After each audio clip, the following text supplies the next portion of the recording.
I pozdrav svima ljudi, sa vama je tu Petrović Ilija, zvani kao Ilija Gu.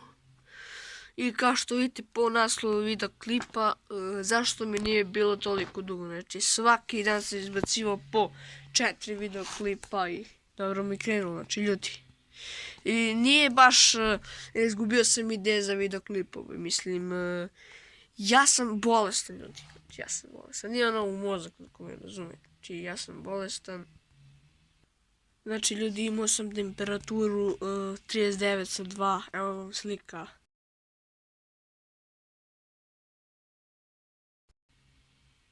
Znači ljudi, ja sam se razbolao, baš guša ljudi, temperaturu. Prvo sam mislio da imam ono što ne smijem da kažem na slovo koro, ako me razumete. Znači ti što sam da se testirao, nemam ljudi, hvala Bogu, ali imam neku bolest, dobro, ne znam šta je ovo.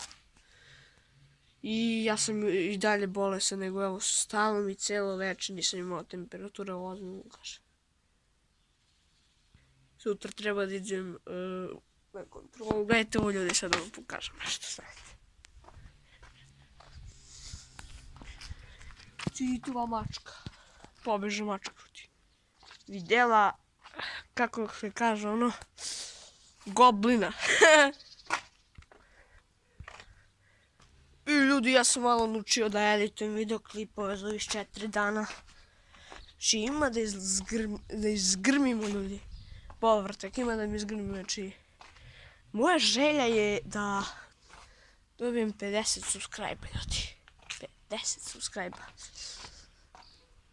A ljudi, pišite mi komentare.